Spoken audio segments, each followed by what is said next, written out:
Oh my goodness, we could not be more excited about this episode. We are thrilled to be joined by someone who is absolutely brimming with energy, creativity, and wisdom, Dennise Kowalczyk, aka the Adventure Broad. We dive into a heartfelt, vulnerable, and deeply inspiring conversation about intentionality, self-sabotage, and what it really means to live boldly. Whether that's redefining what beauty means to us, facing discomfort head on, or unapologetically stepping into new chapters of our life. So grab your coffee, your tea, whatever lights you up, and jump on in. This one is packed with so much energy and intention.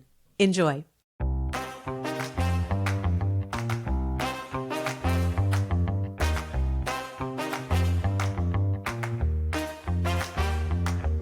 Hi there. Welcome to the Empowered and Embodied Show. I'm Kim Romain. And I'm Louise Neal. We're two transformational coaches who are also fellow travelers on the path of growth and self-discovery.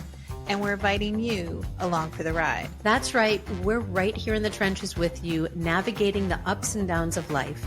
And each week we'll be sharing our own experiences, bringing you conversations with amazing guests, and exploring insights and strategies that have helped us find more clarity, confidence, and ease in our lives. And trust us, we do not have it all figured out. We're learning and growing right alongside you. So if you're ready to rise above the chaos, doubt, and confusion that sometimes life throws our way, and step into a more empowered and embodied version of yourself, then you're in the right place. Let's get started.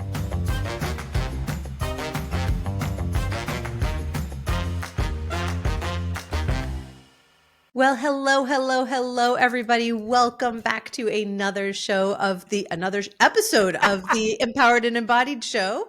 I am one of your co-hosts, Kim Romain, joined as always by my other co-host. That's me, Louise Neal, and our guest today. I'm so excited. Dennise M. Kowalczyk. You can tell that she may have done some acting in her life.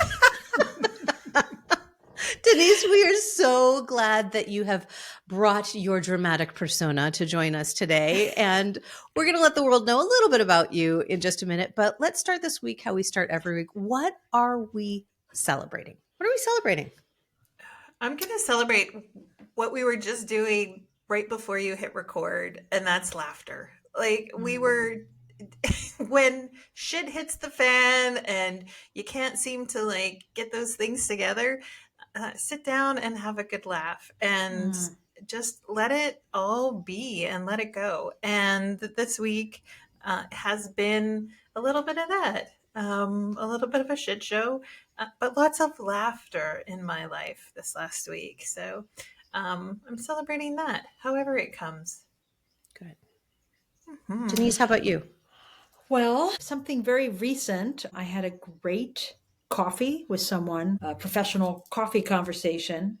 And I'm celebrating that when you lean into things with intentionality and they pay off and in many, many ways, and there's so much abundance right now of everything that I've been doing, it's kind of all coming to life.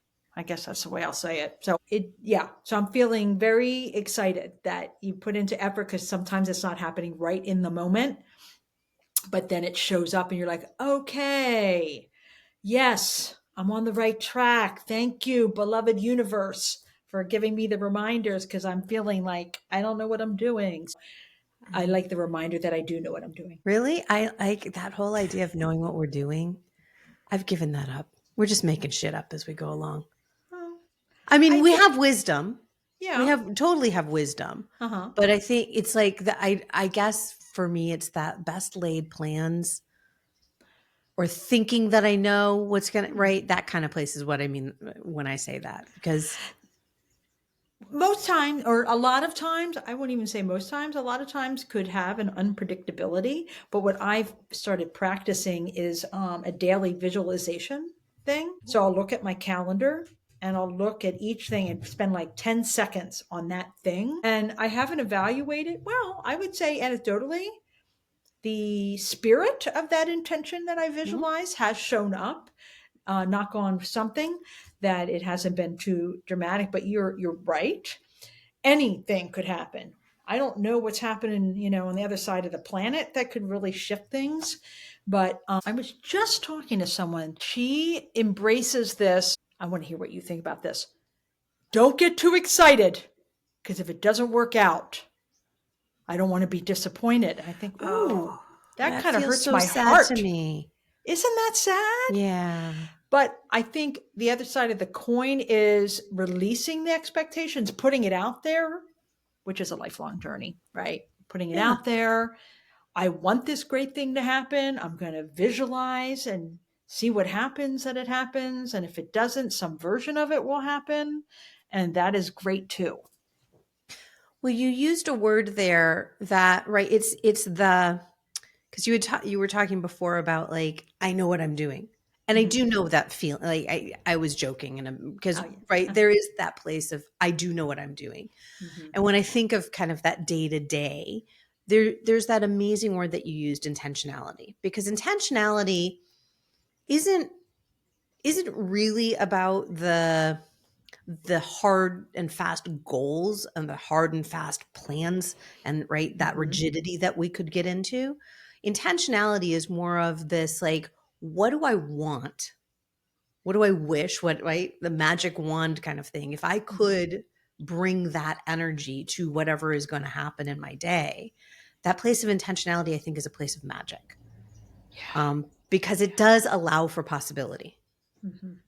That's how I take it anyway. And so I love that you're spending time during the day or during the morning as you're setting yourself up, because that's very much what I do in my morning practice. I don't look at my calendar, but it is the intention of what is the energy of today.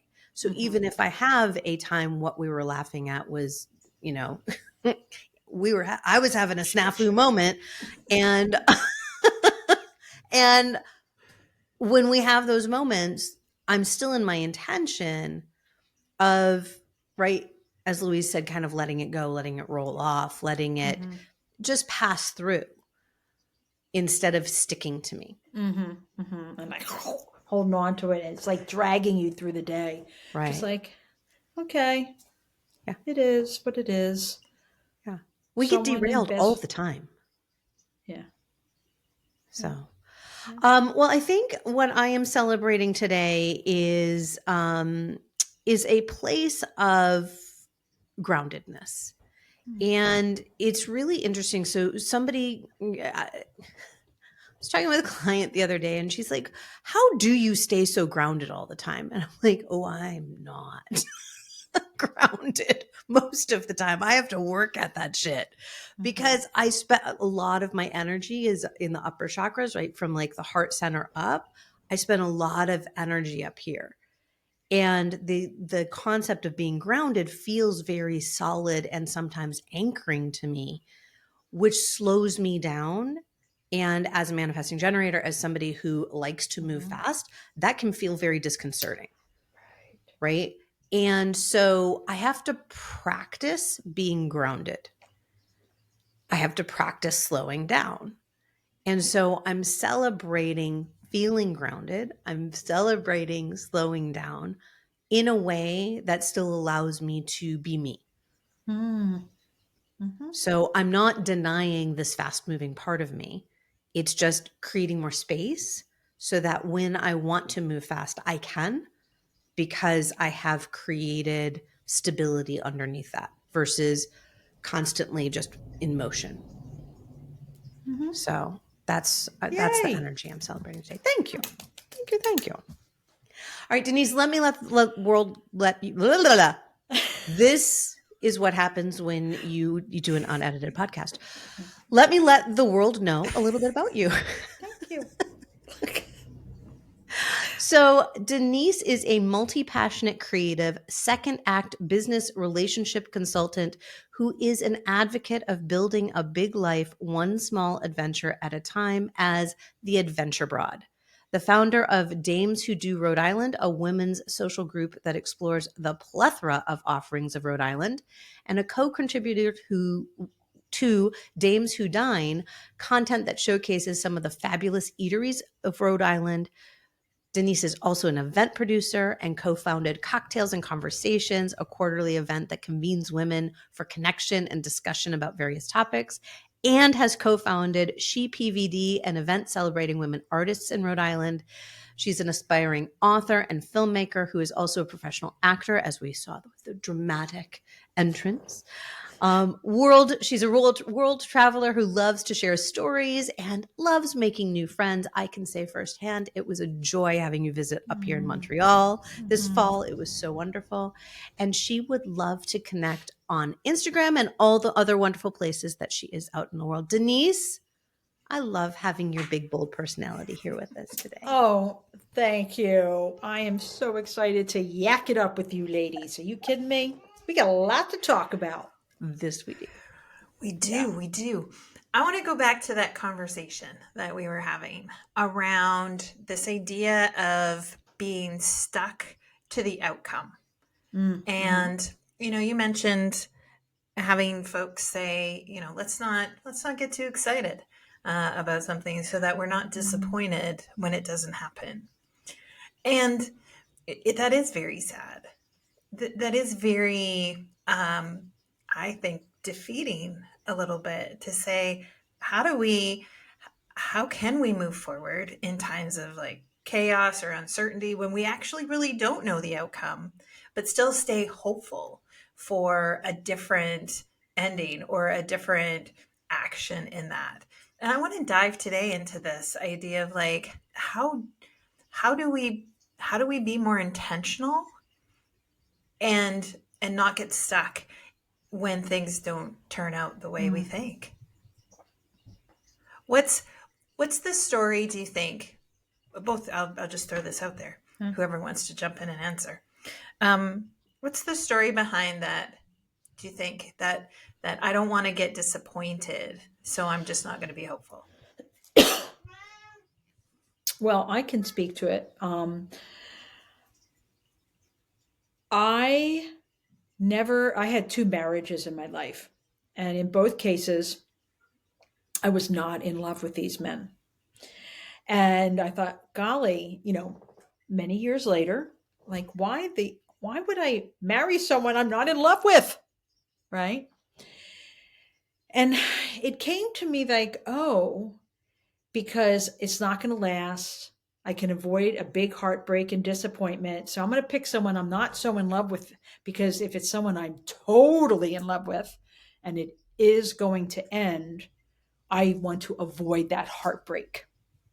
Now, it didn't work out like that, right? Even though I wasn't so into it, they were very, very painful, heartbreaking breakups. And so in that case, and other cases, it was a way to protect, I thought, right, which is false, to protect my heart or protect myself by minimizing my hopes and dreams and creating this encasement, if you will, when in fact, I didn't really eliminate, certainly not, or even minimize the pain that, is going to happen sometimes when things don't work out.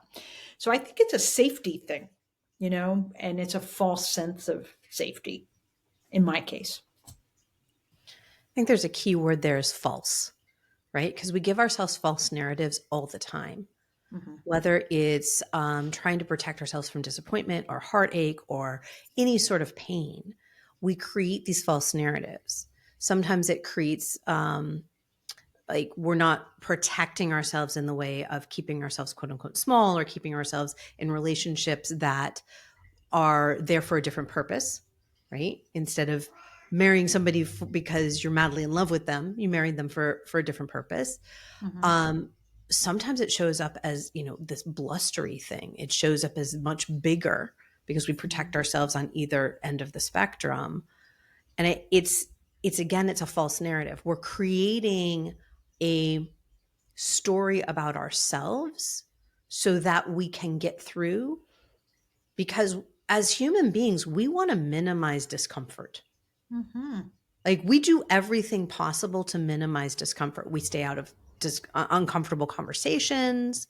We stay in shitty relationships. We stay in shitty jobs. We don't make decisions that actually feel good to us because it feels too risky, because we don't want to be uncomfortable. So that's fascinating to me, because we can't prevent discomfort. Like, An uphill battle. yeah. So like, we're making it worse for ourselves because we're trying to prevent discomfort, but we're already uncomfortable, and now we're more uncomfortable because we're not aligned. Like, human beings are not very bright. Well, yes. Yeah. Yeah. I mean, that is interesting because when I'm listening to you and think of those moments very quickly of, avoiding things, avoiding pain and avoiding discomfort. More often than not, it wasn't as bad as I thought it was going to be. And the sooner I would lean into that discomfort, the easier it would be to get through that and get to the other side of it. But when I'm avoiding it, it's dragging it out, and it's staying with me a lot longer. So it's like, okay, I do this habit. I eat the frog, right? So it's not my concept, but I have an accountability partner, and every day on Marco Polo, we do a check-in and we pick our eat the frog for the day. So I'm accountable, like, okay, what is the thing I have to do, don't want to do? And I say to my accountability partner, this is my eat the frog today. And then it's right there front and center. And because I said it out loud that I was going to attend to it, I respond to external accountability. That's my tendency. I get that shit done. And then it's like, oh, boom, check. Okay. And I got it done. I'm like, oh my gosh, I got that done, and it actually elevates me. Yeah, I was going to say, how does that shift your energy for the day? Right? Yeah. Yeah. Boom. Yeah. Picks it right up. And I love it. It feels also physically, I write a check mark on my document, right? That I've done, because I love check marks. And then just reporting out the next day, guess what? My eat the frog was, I had to get those shots yesterday. I'm looking at my notes here. And I did it. Boom. Hate needles, but I did it, and I do feel really proud of myself. Yeah, by keeping ourselves like small, right? Like it's almost like we're dragging out the disappointment, like that we pretend we see in the future, and we start to live it now. It's like, you know what? I'm going to be disappointed by that relationship, by that thing, by having a shitty day or not getting my stuff done. And so I'm just going to like be there now. I'm not gonna get my expectations up, or I'm not gonna set myself up for success. And it drags it out and prolongs it. And so not only are we living in this disappointment or uncomfortableness longer than we need to be, we're missing the opportunity to have those feelings, to feel like we know what we're doing, we're kicking ass, we're rocking it, we're getting stuff done. Like, we miss out on all of that, and we actually like magnify or prolong a feeling we don't even need to feel. Well, we self-sabotage in a sense, right? Right. And then I was listening to you. Wow, what a vibration to have of that excitement. Like, I'm an actor, so that is totally a numbers game. Not even that. It's so out of my control, right? When I audition or submit for a role, totally out of my control. But I've learned over the couple of years doing it to disengage from the expectation and feel excited about the potential of getting that role and how that feels inside of my body. And if it happens, that's great. If it doesn't happen, hey, that's the way it goes. But I still got to experience the joy of the pursuit. Yeah. Yeah. And When that we're fills my day. unattached, when we're unattached to the outcomes, we get to do that. But when we're attached to the outcomes, right, anxiety is the constant state of thinking about an outcome in the future, right? We're sitting here worrying about what's going to happen.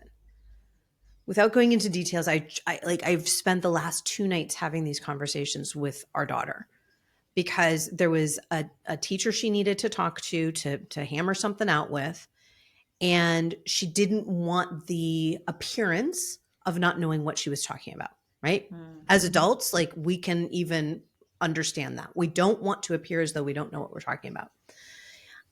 I had said maybe a month or so ago, hey, drop that teacher a note, let them know what you're thinking, and then you can respond in your own time. Well, she let that drag out for over a month. So now she's carrying that vibration of, I'm going to look quote unquote stupid. That's maybe not the word she would say, but like, that's that vibration we understand. Like, I'm going to look like I don't know what I'm talking about. And now I have to now still talk to the teacher and get this hammered out. Yeah. Something has to happen here. And so when I said to her, look, you have the choice. You have the choice to continue the way you're doing, and you know what that feels like. You know what that vibration experience is already. Doesn't feel good. Mm-hmm. You can just have the conversation. Just go have the conversation. The vibration will change one way or another, but it won't be what you're having now. Or you can decide to never have the conversation and deal with whatever consequences are with that, right? The outcome will be what the outcome is then. Mm-hmm. And right. And that's another choice. But letting go will shift the vibration, will shift how you feel. But you get to be in choice. Mm-hmm.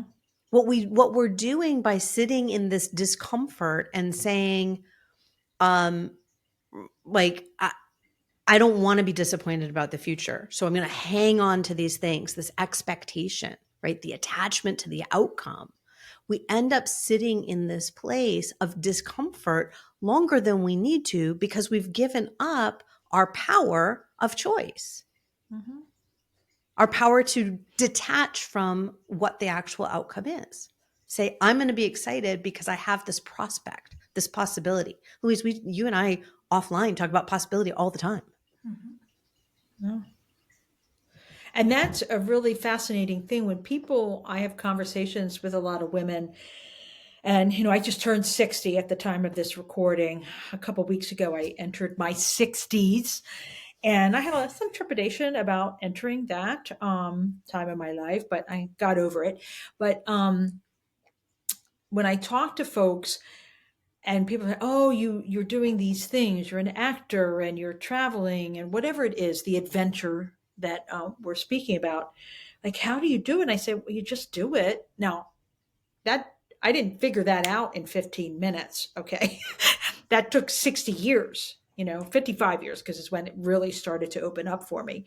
Is that I would have never imagined I was going to be having this conversation with you. I had no idea. I could have never imagined that I was going to be on an HBO television show. I could have never imagined that I'm running 3 businesses.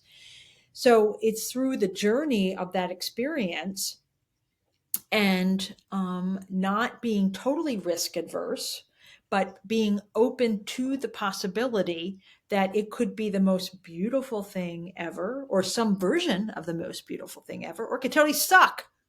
Okay. And if it totally sucks, oh well, lived and learned, move on.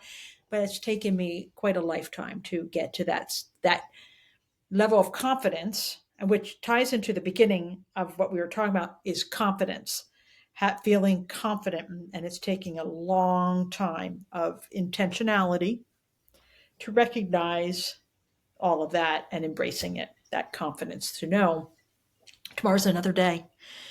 It might not be, you got to be tenacious. Sometimes you have to step away, and you don't know exactly what the duration is or the frequency is going to be for make that decision.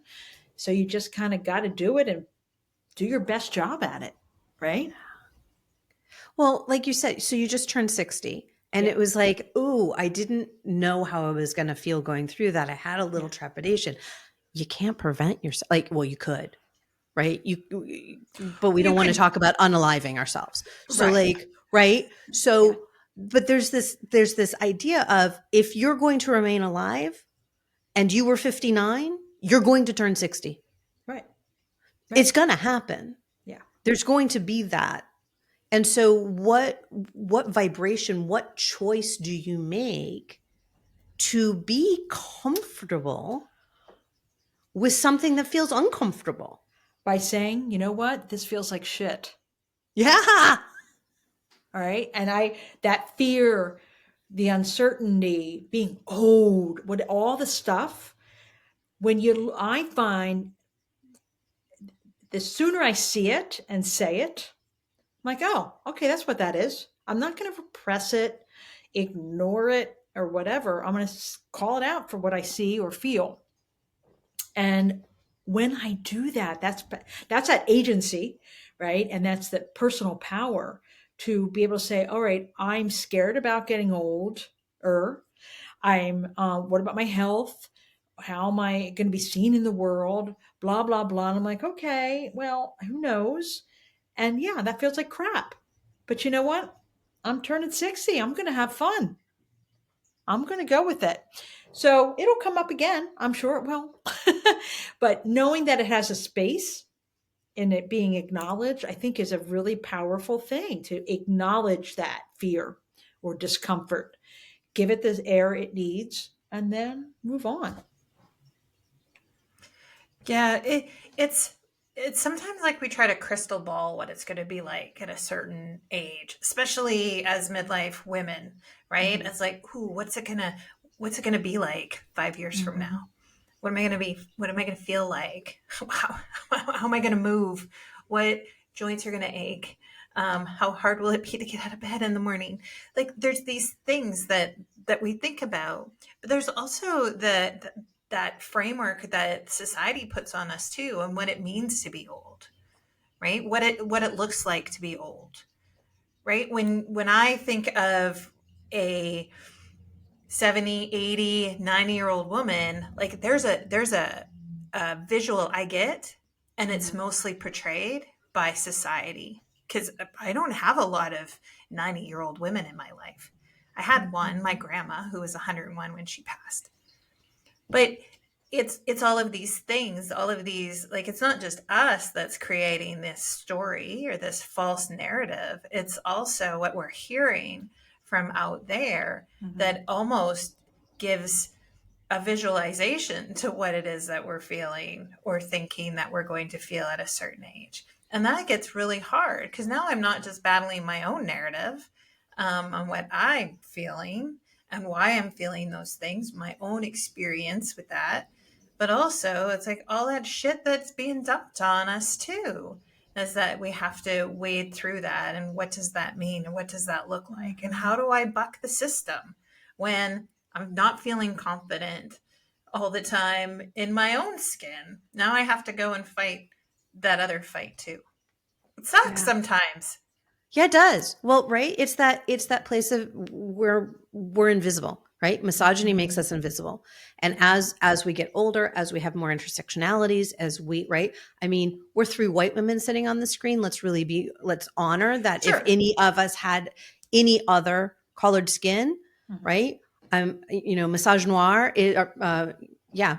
misogyny against Black women, like, people don't see them, right? Wicked came out not too long ago, and Mm-hmm. people are like, "Who's Cynthia Erivo? I've never heard of her." Oh, you mean the Tony Award-winning actress who has been on the scene for decades? I don't, right? It's like, because you don't see Black women, because you don't see women, because you don't see women of a certain age. And so, how do we see us? Mm-hmm. How do we start to understand that 60 isn't what we think it is, because we still have this systemic idea of what a 60-year-old woman looks like. I mean, it still blows my mind that Golden Girls, right, where we're thinking they're in their 80s and 90s, were a bunch of women in their 50s and 60s, and the actresses weren't. They were in their 40s. Yeah. Yeah. That's cray cray. Oh my, and well, it's enough to, it's gaslighting. Yeah. Yeah. Yeah. Yeah. And I think also part of it, I think, speaking to both of your comments, is the whole internalized patriarchy stuff. I'm just leaning into learning as much as I can about that, because as a woman, growing up in a culture that is based in the framework of patriarchy, there's no way I'm going to avoid absorbing that. So I don't even know some of the stuff. You know what I mean? I'm not recognizing it front and center.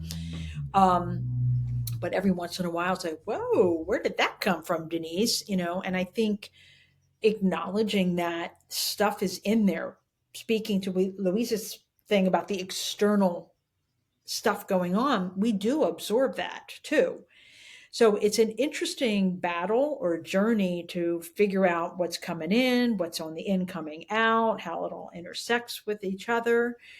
And I think, the invisibility, I know I've played that to the hilt. I don't give a shit about anyone's perception of me. And I, I have learned, like I was watching this, I did a educational video, and I saw a screening of it with the director. And I looked, and my first thing was like, oh, look at that age spot. Oh, look at the jowl. And then I'm like, Denise, just knock it off. You get to choose here. You be on camera or not be on camera. You don't sit here and rip yourself apart. So that's always going to be a chronic thing of releasing that attachment to, we were talking about outcomes, but expectations about who you should be in certain situations. Yeah, I love, again, just going kind of with this theme of women as we age, right? Pamela Anderson, right? Think about how we all grew up with Pamela Anderson looking a certain way and behaving a certain way in the 80s and 90s. And now she is out there as an advocate of like, I don't wear makeup. I'm not dressing for you. Valerie Bertinelli, very much the same, right? Who also just turned 60. It's this place where these people we grew up with, who were we thought we needed to emulate, are coming out and saying, no, I was harmed at that time by being told that I had to look and act a certain way, that if I didn't weigh a certain amount, that if I didn't have my hair in a certain way, if my face didn't have a certain way, if my boobs weren't perky enough, then I wasn't worthy of your attention, of the roles, of the work that I wanted to do in the world. And they're right. And we're hearing this left and right, and allowing ourselves the space to accept, because I've heard us all use that, accept and acknowledge, right? Come to that place of understanding how we're still tied to what we grew up seeing and knowing and believing, right? My dear friend Malik works with right, anti-diet culture, and really talks a lot about this idea of our bodies and our relationship with our bodies cannot be true and fruitful if we're still connected in with the systemic problem of believing that our bodies have to look and be a certain way. And that is in media, and that is in our medical systems, and that is in our culture, and that is everywhere. So how do we as women, once we hit, right, a certain age, and I don't even want to put an age on it, because I talk to people in their 40s who are feeling this.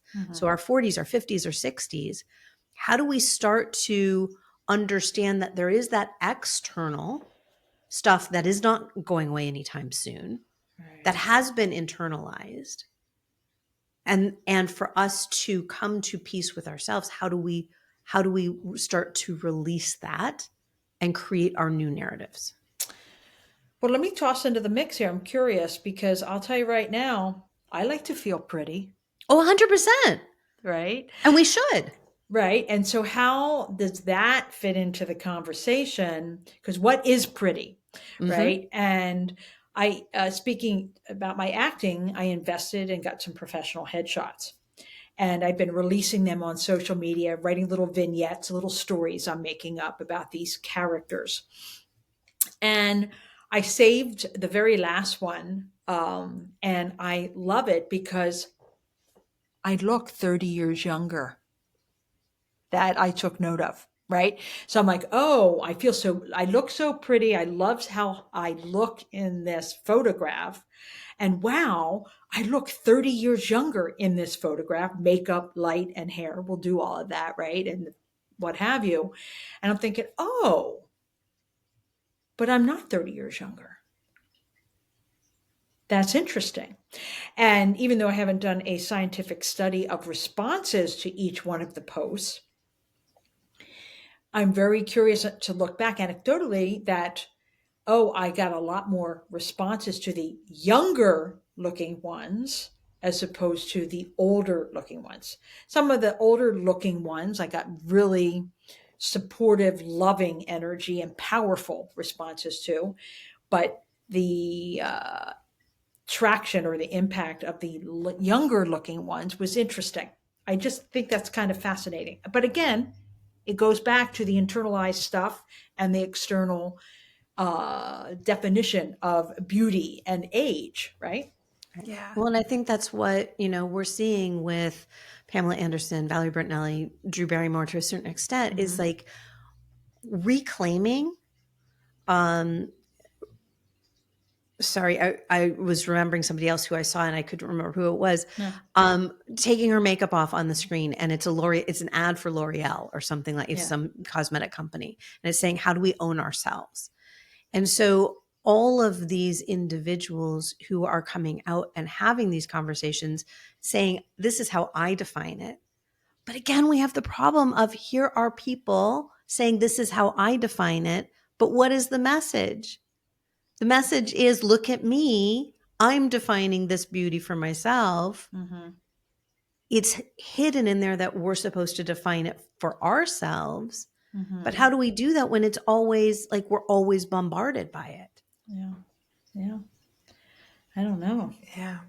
Well, and this is our culture. Like when we talk about, right, this patriarchy that has seeped into us, the idea of age and what it represents is different in this North American culture than it is in many cultures.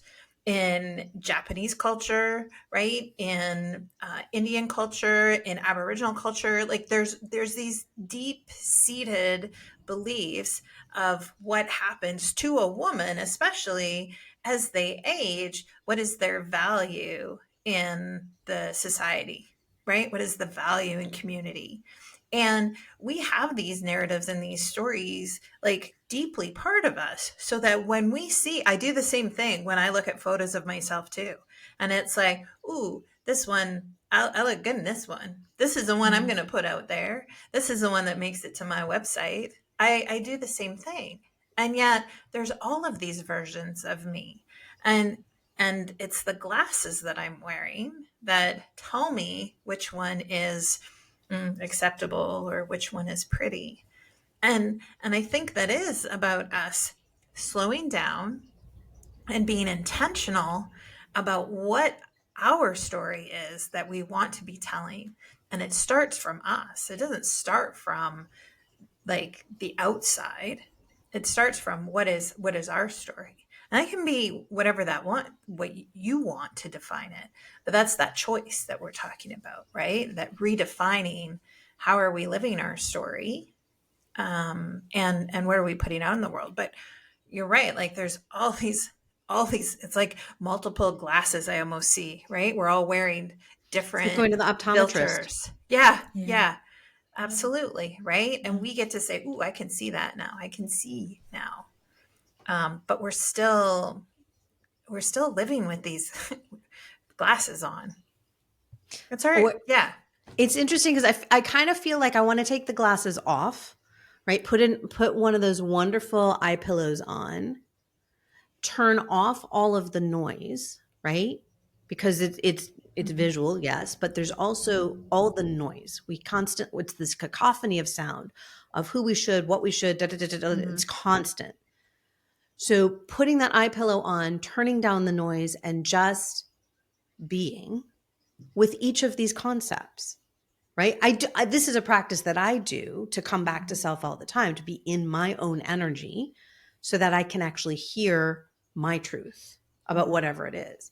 But what I would love to do is actually spend time with each of these concepts that we've been bringing up in our conversation today and actually go into a period of saying, okay, what do I actually feel about this? Mm-hmm. Because I think there's a that's- lot of time that I feel Uh-huh. great about myself. And then when I go into a situation where somebody else's energy bumps up against mine, that's when all of a sudden I feel like shit about myself. I love that idea. And I'm wondering, we live in a society that's go, go, go, go, go, do, do, do, do, do. That rare is the case, let alone acceptable, to not be doing nothing, right? So then there is that quiet time to really self reflect and go inward and think about things. I am a ruminator like you wouldn't believe. And sometimes, most times, that's a little bit of a damaging thing because I'm ruminating about this, that, and everything. But I'm also the flip side of it as a thinker. I love to think about things and pause and stop and really try to get connected to what I'm feeling and thinking about something.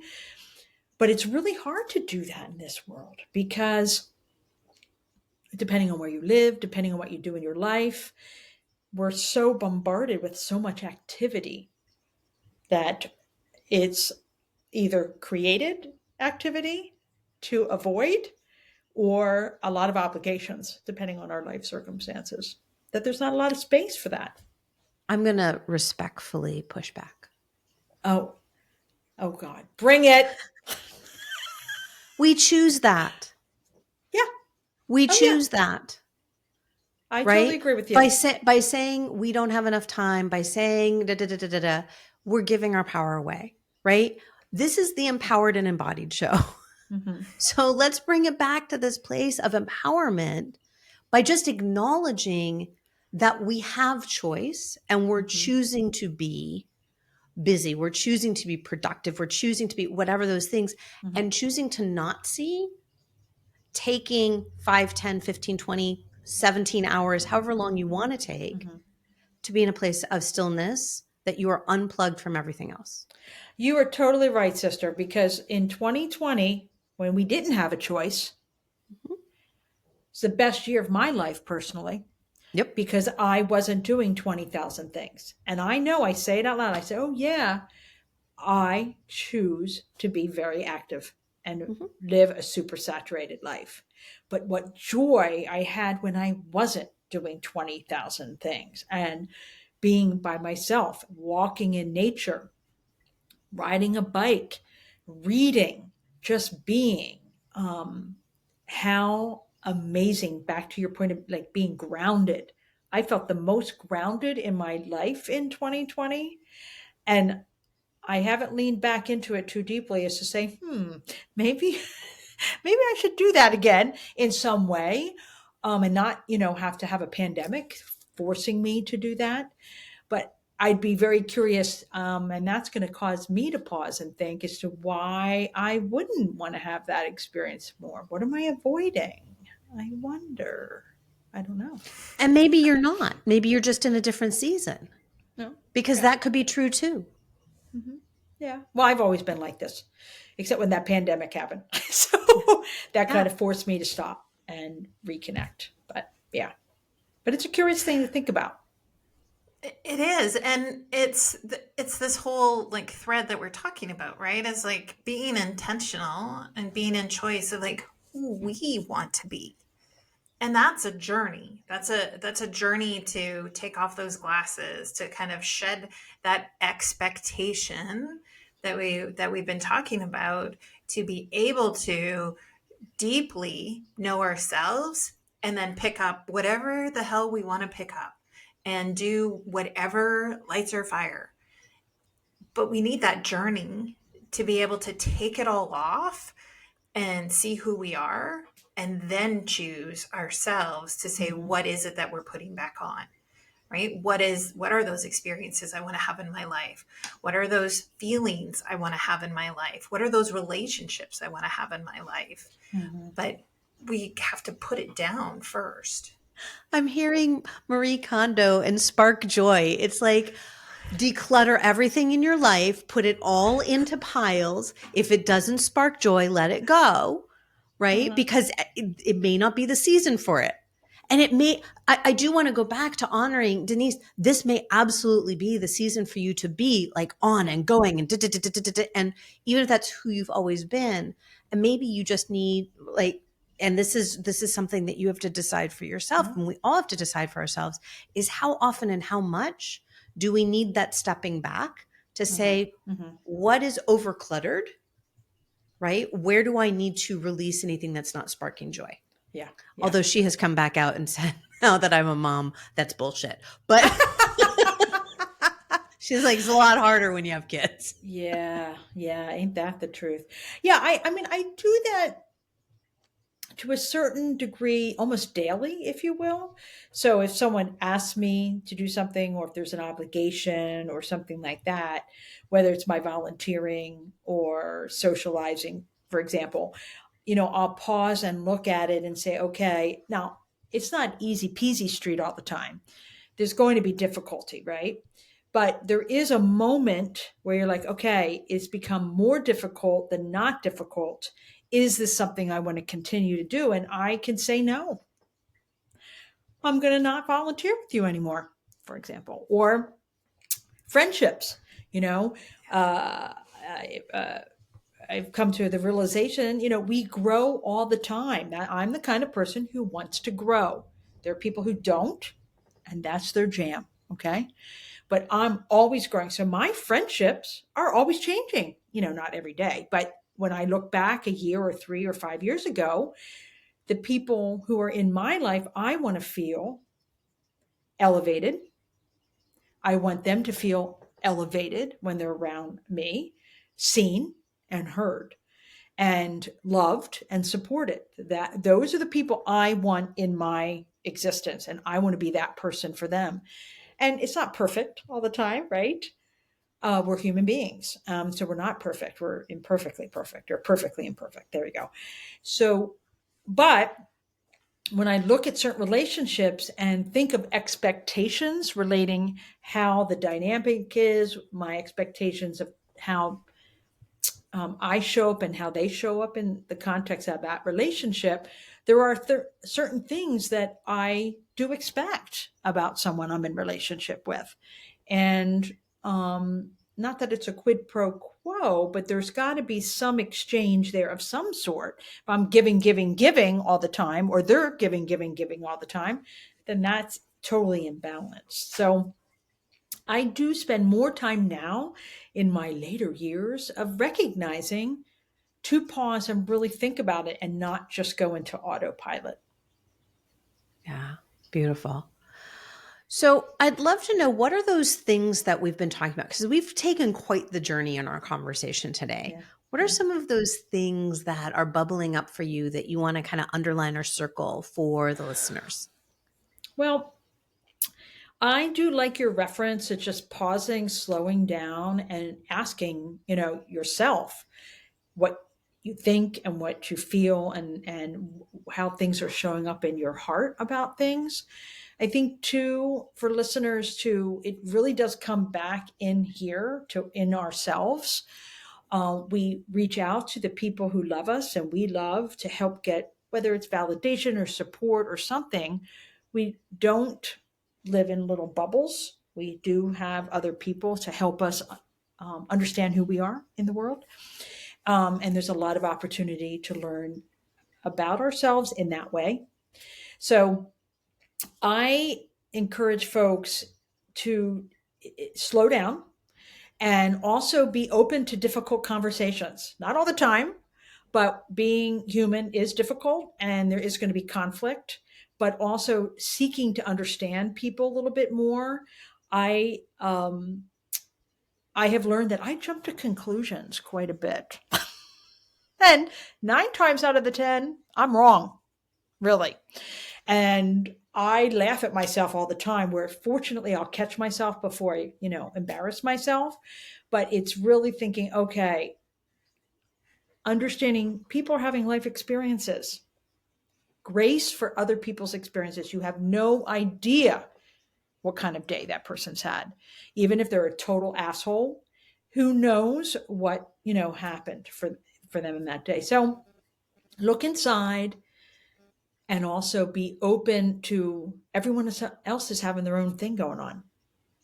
And having conversations of checking in and being open to maybe some things are not going to be pleasant to hear, but being brave and loving to welcome those conversations. Yeah. I think for me, our conversation reminded me again of our saboteurs. How are we letting our power go and defaulting to react or be a certain way without that intentionality? And we miss such great opportunity. We miss the feelings of joy or whatever that is when we're sabotaging ourselves. So it might be a crunchy conversation or a crunchy thing on your to-do list, and it's a frog, and you're like, I hate frogs. You get to rewrite that story and be in that joy when it's done, or as you're doing it. You get to decide what that is. But our saboteurs, they are automatic and they kick in. And so it's really about, just for me, is understanding, when am I not in alignment? When am I letting my saboteur drive the bus? Absolutely. Kim, how about for you? Yeah, I think, well, not explicitly said throughout this conversation, what keeps coming up for me is we have used the word intentionality a lot, and the importance of that intentionality to combat autopilot. Because whether it is our beliefs, which have been fed to us from, yes, our families of origin, but also from the cultures and societies that we live in, which we know have systemic issues baked into them, being really intentional about not being on autopilot, not just believing because we always believe, right? Not believing the stories, the narratives that have come from outside, even if it's the ether, that have become so internalized, and not to just blindly say, yes, what I believe, but to spend a little bit of time saying, is that what I believe? What is true? What is real for me? And so, again, we didn't talk about being on autopilot, but that's what I feel like has been rumbling under the surface a little bit of this conversation, is we spend so much time just going through our stuff and responding and reacting and having preconceived notions, whether it's about ourselves or others or the world, that are not necessarily in alignment and true for us if we actually slow down and intentionally tap into what is real for us, into our inner wisdom as we actually feel it. And I think it's, I've talked on the show a lot about this before. It's going to become more and more important for us to actually understand that about ourselves as we continue, right? Future generations are going to be like, how did you not have this figured out? But it's our time to start figuring that out, is what is true for us uniquely. This has been a beautiful conversation, and I know that we could continue having much longer conversations. And Dennise, please come back anytime you'd like. In the meantime, where in the world can people connect with you if they want to know all the things that you're doing in the world? The best place to go is to my website, which is theadventurebroad.com. And that holds all the stuff, and would love to connect folks. And if you're on Instagram, it's the same handle, The Adventure Broad, and would love to connect with folks and share stories. Beautiful. I will tell you, if you ever get a chance to spend time, one-on-one time in the presence of Dennise, it's so worth it, because it is juicy and luscious and memorable every moment of it. So take her up on connecting. Thank you. I love that. I love that word, luscious. Love it. There you go. Own that one. Yeah. Okay. Thanks everyone for joining us today. What a great conversation. Thanks again, Dennise. Love Thank you. Love it. Love it. Until next week, take care. Bye for now. And that's all for this week's episode of the Empowered and Embodied Show. We hope today's episode has sparked something within you. Remember, we're all on this journey together. If something did resonate with you today, why not share it with a friend who might need to hear it too? You can find us everywhere you listen to podcasts. Don't forget to subscribe so you never miss an episode. And if you're feeling generous, leave a review. Your feedback not only helps others find the show, but also helps us understand what's most valuable to you. Until next time, be kind to yourself, stay curious, and remember, we're walking right alongside you. Thanks for being part of our community.